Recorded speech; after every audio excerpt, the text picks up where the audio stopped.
I'm Stephanie Courtney. I'm the artistic director of FortunesFoolProductions. The company was started 5 years ago.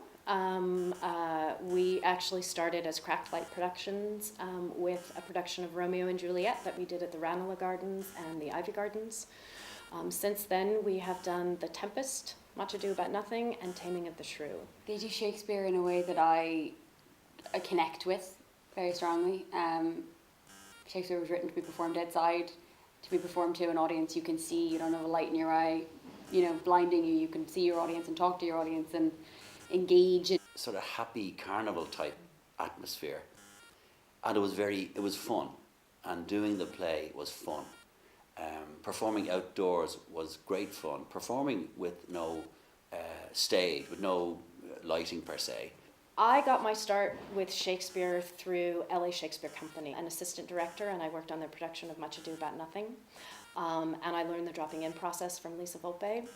And then I started my own my own Shakespeare company in Los Angeles and did the dropping in process myself. Voice is intimate and subtle and powerful at the same time in the expressing the different elements of a narrative that an actor has the privilege to tell, whatever it may be, whatever text it may be. And then open up that back of the throat, my, yeah? But it starts up here. Ping the sound, me, me,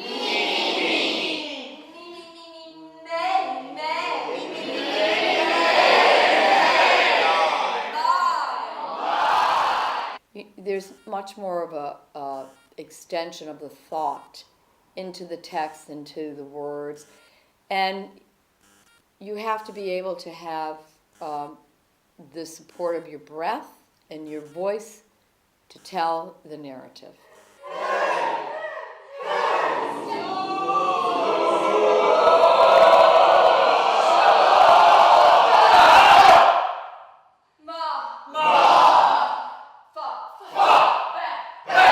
Shakespeare's language is compact, gymnastic, specific, and powerful in its antithesis, in its use of consonants and assonants, figures of speech. The actor has to be able to have a voice that is energetic and subtle at the same time to respond to the moment-to-moment demands of the text. I'd like you to move to the person in the world of the play, measure for measure. Before we do that, let's all say measure for measure. Measure for measure. Whisper it. We'll start to unpack that a little bit tomorrow. I'd like you to move to the world, the person in the world of the play that you feel the most allegiance with. An ally. Off we go. An ally. Without discussing, just an ally. The person that you feel has more money than you do. Okay? So, interesting. We have a status thing happening here. And if you don't know, raise your hand. And who are you? Claudio. And you don't know? I'm not sure. Okay, stay with that. But it's not sure. There's gems of what? I will take a stab at it, let's see. You probably have more money than me. Okay. And then we have Justice. Of course. Especially for white people in America. Okay, off we go. This is the first time that we're doing one of Shakespeare's more serious plays. And we're setting it in Ireland, sort of beginning in 1916 and taking that, sort of blending that through the Revolution and the Civil War. A morality play, and it is a play that is inherently about injustice. And I think that that is a very prescient thing to talk about right now. What is injustice, and what do we think about people who are unjust, and what do we think about people who have injustice done to them? And so that's what we're exploring with the play. Literally everyone.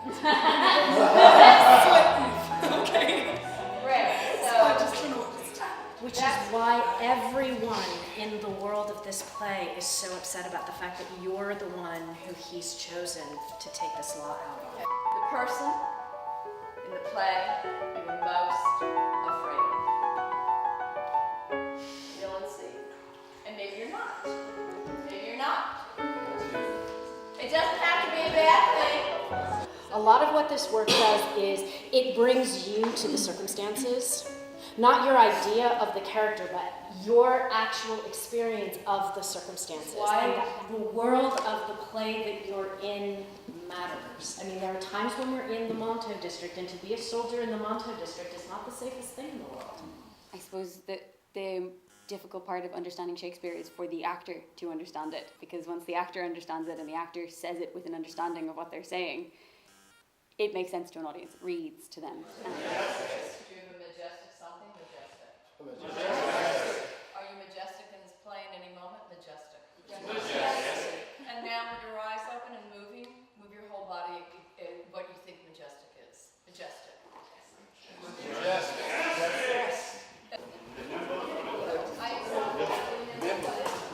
And come to stillness and shake out your nimble-footedness. So the dropping in process to me is intrinsically incorporated with my approach to Shakespeare. I wouldn't do Shakespeare without some form of the dropping in process because it puts the text in your body. It's not an intellectual process.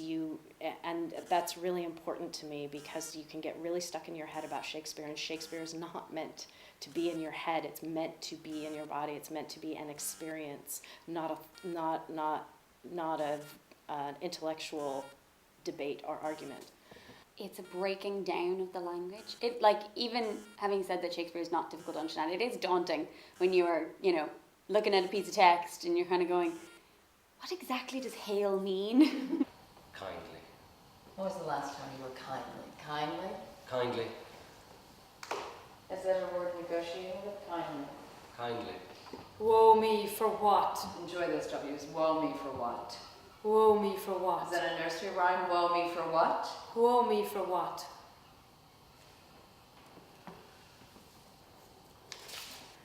He should receive his punishment in thanks. Child. Child. Are you a child? Child. Child. You childlike child.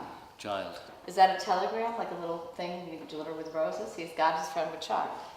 He hath got his friend with child. Do you enjoy saying that too? He's got his friend with child. He hath got his friend with child. Friend? Friend. Do you have many friends? Friend. Friend. Why don't you call her by name? Friend? Friend. He got his friend with child. He got his friend with child. Make me not your story. Make me not your story. Now he hath got his friend with child. He hath got his friend with child. Sir, make me not your story. Sir, make me not your story. It really is. It's dropping the language into yourself and making it your own. It's a conversation.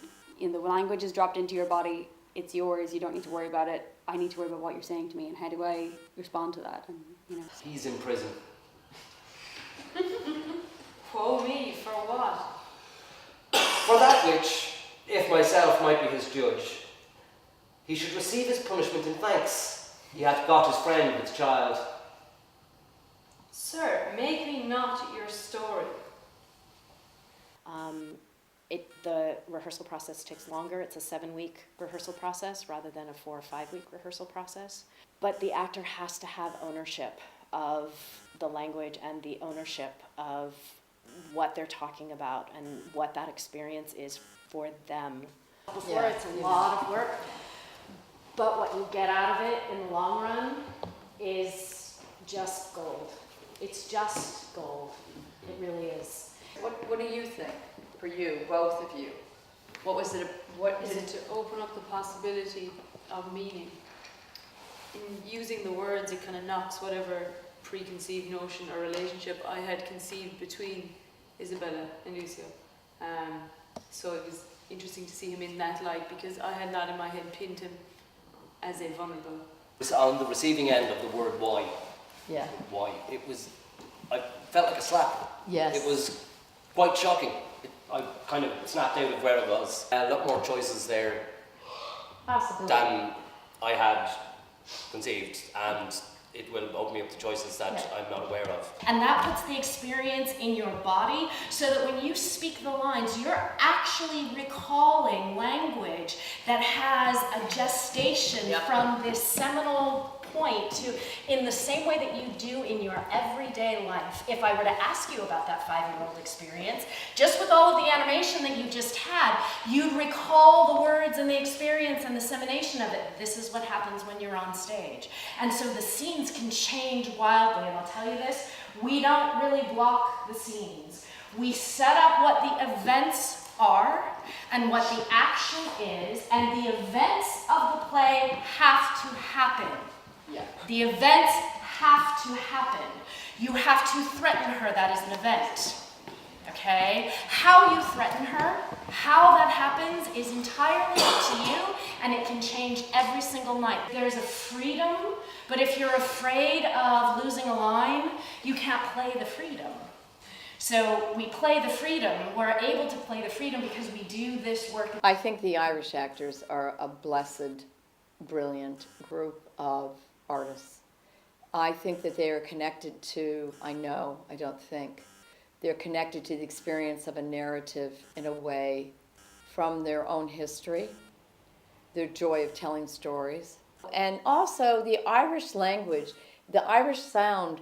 You know, if you watch for Muse of Fire, John Barton, through the PBS special, The Story of English, the sound of Shakespeare was closer to the Irish sound with the hard R's than it was to other sounds. So there's a visceralness and a connection there that I think is really quite specific. And I think they have a joy and a naughtiness. And we all know Shakespeare's very naughty. And and we all like that, I think. Well, some of us like it more than others, but I enjoy it a lot.